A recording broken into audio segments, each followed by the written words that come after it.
ایک مرتبہ حضور غوث اعظم رضی اللہ تعالیٰ عنہ کی محفل سجی ہوئی تھی۔ بہت سارے آپ کے شاگرد، آپ کے ماننے والے علماء فقہا بیٹھے ہوئے تھے۔ اسی مجلس درس میں علامہ ابن ذہبی بھی بیٹھے ہوئے تھے۔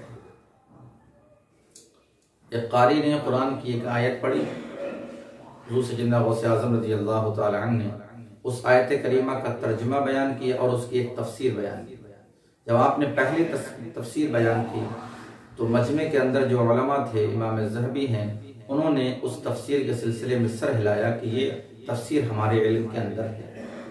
پھر آپ نے دوسری تفسیر بیان کی تو لوگوں نے اس بات میں جواب دیا کہ یہ ہمارے علم میں ہے۔ تیسری، چوتھی، پانچویں، چھٹی، ساتویں، آٹھویں، نویں، دسویں، 11ویں تفسیر تک علامہ ابن ذہبی بیان فرماتے ہیں کہ میں نے سر ہلایا کہ میرے علم کے اندر یہ تفسیر ہے۔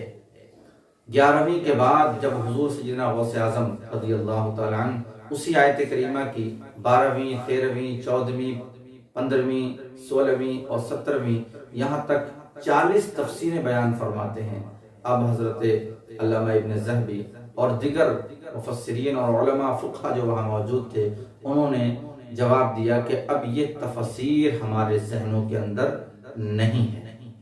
پھر اس کے بعد حضور غوث اعظم رضی اللہ تعالیٰ عنہ لوگوں سے خطاب کرتے ہیں کہ یہ جو میں نے تفسیر بیان کی ہے قرآن کی، یہ سب کے سب قال سے تعلق رکھتی ہے۔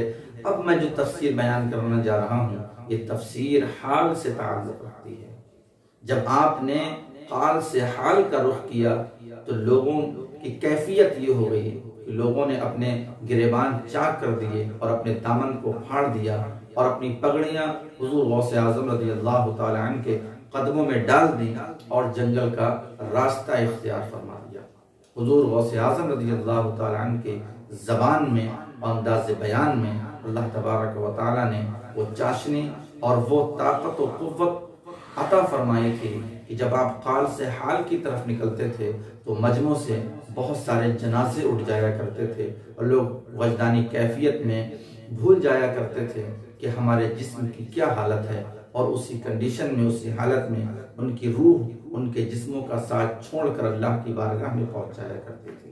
جب آپ خطاب فرماتے تھے تو کئی سو جنازے اٹھا کرتے تھے۔ یہ اللہ تبارک و تعالیٰ نے آپ کی زبان کے اندر وہ طاقت اور وہ قوت، وہ گویائی عطا فرمائی۔